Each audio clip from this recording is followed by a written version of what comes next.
Seek them, gather them, and pray. These were the instructions given by then Executive Minister of the Church of Christ, Brother Eraño G. Manalo, during his visit to New York City in 1968. After inaugural worship services in Honolulu, Hawaii, and San Francisco, California, Brother Eraño traveled across the country to meet with the brethren in this part of the world. Months after the historic gathering with Brother Eraño, the first committee prayer group in New York City would be established in 1969. By 1971, this small group had grown into a full-fledged congregation. Many brethren crossed numerous borders to worship in the local congregation of New York. The distance, however, would only be temporary. My family, way back in 1971, attended a worship service in New York.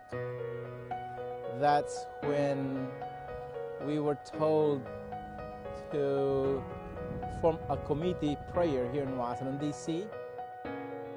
Year after year, brethren began to see God's prophecies fulfilled as more congregations were established in the eastern part of the United States. We hear new chapels being dedicated. We get stronger because we know that the blessings and the love of God is in the church. In just more than a decade, the Eastern Seaboard became an official district in 1979. And by 1996, the Ecclesiastical District of the Northeastern Seaboard was born. Church in the Northeastern Seaboard is a reflection of God's promise to the church, the growth that we have in this area. Today, the district office sits cozily in the nation's capital. It's a prime location. It's actually in the place which is the center of the world, where all the embassies are located. Over 23 local congregations span this northeastern region of the United States today. The ecclesiastical district here has repeatedly been blessed with pastoral visits from the current executive minister of the Church of Christ, Brother Eduardo V. Manalo. Well, there's a real excitement about the opportunity to meet the executive minister, to have the opportunity to meet the person who, when they pray for the administrator, they're actually praying for. It will give them a real connection and make personal their connection to the church. Ano pong sabi sa atin ng Biblia? Anong ibig sabihin pagka ang isang gawain, isang relihiyon, papahina o kaya ay nabibigo? Hindi ito sa Diyos. Kasi ang sa Diyos, hindi mo kayaan niyang pigilin ang kanyang pagtatagumpay. Hindi mo anya mapipigil, hindi anya mabibigo ang gawain ito. Iyan po ang nangyayari sa atin, sa ating mga iglesia ni Kristo. Tayo ay bunga ng pagsusugo.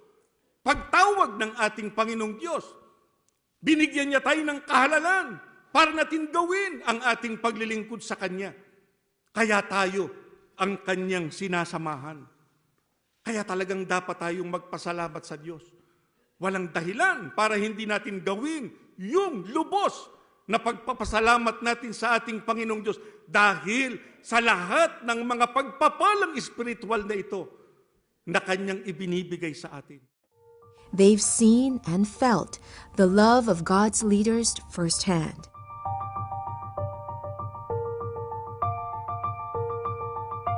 And with each new house of worship that's been dedicated, they've witnessed God's love and graces continuing to unfold in this part of the world, fueling an even greater desire to continue praising and giving glory to God. 46 years since the historical gathering with Brother Eraño Manalo, local congregations of the Church of Christ can now be found in almost every major city and state of the northeastern seaboard. While landmarks abound in this part of the country, these houses of worship provide a place of spiritual refuge and sanctuary to members of the Church of Christ.